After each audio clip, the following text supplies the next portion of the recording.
So what if I told you that almost everything you've heard about getting rid of cellulite is, well, wrong? Today, we are going to cut through all the noise and get right to the science to show you the single most effective thing you can do about it, especially on your thighs and buttocks. Okay, first things first.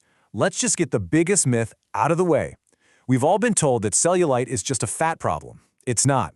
And that's why you can lose a bunch of weight and it's still there. The real problem is actually much, much deeper than that. So, what is it then? At its core, cellulite is a structural problem.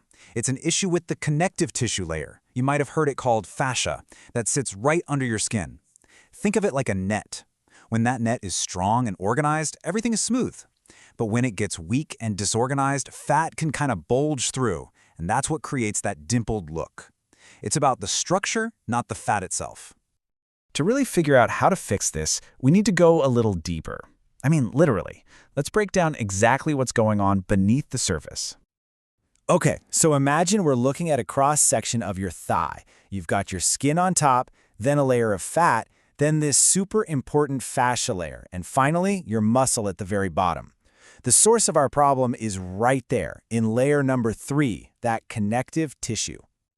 So why does this connective tissue start to break down in the first place?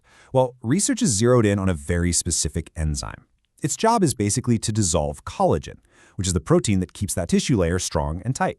Now here's the kicker. This enzyme's activity is directly linked to the menstrual cycle. That's why cellulite mostly shows up on the thighs and buttocks and affects women far more than men. And that right there, that explains why so many of the common fixes out there just don't work long-term. They're all trying to solve the wrong problem. Let's just quickly set the record straight on a few of these. Just losing weight doesn't magically rebuild that damaged fascia. And eating more collagen, that's great. It gives your body the building blocks. But it's like having a pile of bricks with no brick layer. It doesn't send the signal to actually start building where you need it. As for those creams, some might slow down that collagen-eating enzyme a tiny bit, but they just aren't powerful enough to be the main solution. The real key is you have to actively trigger new growth. So, how in the world do we do that? It all starts with building a solid foundation. These are some simple exercises you can start with right away to gently begin stimulating that connective tissue. Okay, here's your starting point. Twice a week, focus on slow and controlled squats. I'm talking 4 seconds on the way down and 2 seconds on the way up. This really increases the time your muscles are working. Then, add in some step-down lunges to really target the glutes and thighs. But the most important part, you have to listen to your body.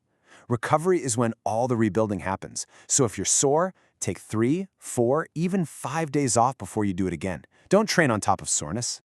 Hey, real quick, if this is making sense and you're finding it useful, do us a favor and hit that follow button. That way you won't miss our next deep dive. All right, you've got the foundation down. Now it's time for the big reveal. Let's talk about the single most powerful technique for forcing that connective tissue to rebuild itself stronger than before. The million-dollar question is, what's the most powerful signal we can possibly send our body to scream, hey, we need to build strong, new collagen right here? The answer lies in a concept called intense mechanical stress. This is all about putting a very specific, very high-intensity load on the exact muscles and tissues we're trying to fix. This sends a biological signal so loud and clear that your body has no choice but to respond and say, okay, we need to get stronger here now. And what's the absolute best way to create that intense stress? Hill sprints. Seriously, sprinting up an uneven hill creates this incredible demand on your body.